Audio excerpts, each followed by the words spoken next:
গল্প অহংকারী রিমা। রিমা শহরের নামকরা কলেজ থেকে পড়াশোনা শেষ করে সদ্য বিবাহ বন্ধনে আবদ্ধ হয়েছে রাহুলের সঙ্গে। রাহুল একজন সৎ, ধৈর্যশীল ও স্বভাব শান্ত মানুষ।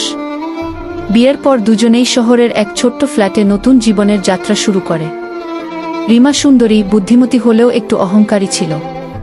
সে সব সময় নিজের মতকেই সঠিক ভাবত। সংসারে কোনো কিছুতেই রাহুলের মতামতকে সে গুরুত্ব দিত না। কেনাকাটা হোক বা কার সঙ্গে কোথায় দেখা হবে, সব কিছুতেই তার শেষ কথা চলত। রাহুল শুরুতে কিছু বলেনি। সে ভেবেছিল সময়ের সঙ্গে রিমা বদলাবে। কিন্তু সময়ের সঙ্গে রিমার অহংকার ও স্বার্থপরতা আরও বাড়তে থাকে। রিমা প্রায়ই রাহুলকে ছোট করে কথা বলত, এমনকি সবার সামনেও তাকে অপমান করত। একদিন রাহুল চুপ করে অফিস থেকে ফিরে দেখে রিমা তার বান্ধবীদের নিয়ে পার্টি করছে। রাহুলের জন্য রাখা হয়নি এক কাপ চা পর্যন্ত। সেই দিন রাতে অনেক চিন্তা করে রাহুল সিদ্ধান্ত নেয় সে আর চুপ করে সহ্য করবে না।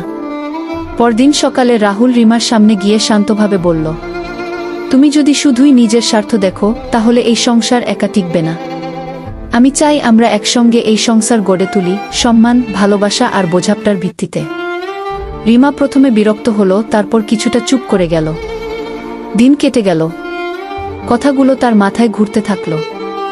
ধীরে ধীরে সে বুঝতে পারল রাহুলের কথা সত্যি। স্বার্থপরতা আর অহংকার নিয়ে কখনো ভালোবাসার সম্পর্ক টেকে না। সময় লাগলেও রিমা বদলাতে শুরু করল।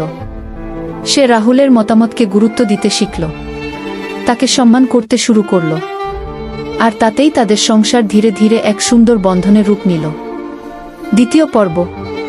রিমা বদলাতে চেয়েছিল। রাহুলের কথায় তার মনে ছোঁয়া লেগেছিল। কিন্তু দীর্ঘদিনের অভ্যাস সহজে যায় না। মাঝে মাঝে রিমার স্বার্থপরতা ও অহংকার আবার মাথা চাড়া দিয়ে উঠত। রাহুল তখন কিছু বলতো না, শুধু হাসি দিয়ে পরিস্থিতি সামাল দিত। এভাবে চলতে চলতে একদিন রাহুলের বড় সুযোগ আসে, এক আন্তর্জাতিক সংস্থা থেকে চাকরির প্রস্তাব। কিন্তু সেটি অন্য শহরে। রাহুল খুব উৎসাহ নিয়ে রিমাকে জানা। রিমা শুনেই বলল, অন্য শহর? আমি কেন ছেড়ে যাব আমার চাকরি? বন্ধু, এই শহর তুমিই থেকে যাও এখানে। রাহুল চুপ করে গেল, ভেবেছিল রিমা বুঝবে।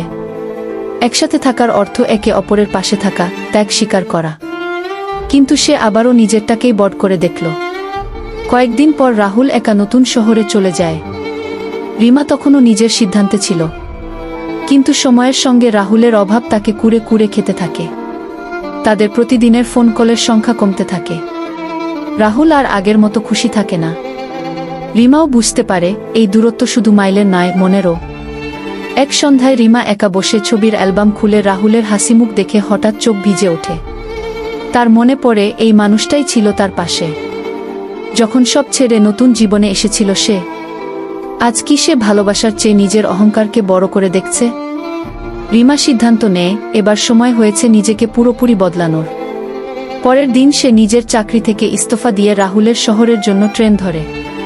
সে জানে এই যাত্রা শুধু এক শহর থেকে আরেক শহরে নয়, এটি অহংকার থেকে ভালোবাসার দিকে যাত্রা। চলবে এই ভিডিও লাইক কমেন্ট ভালো আসলে চলবে তৃতীয় পর্ব। ধন্যবাদ সবাইকে।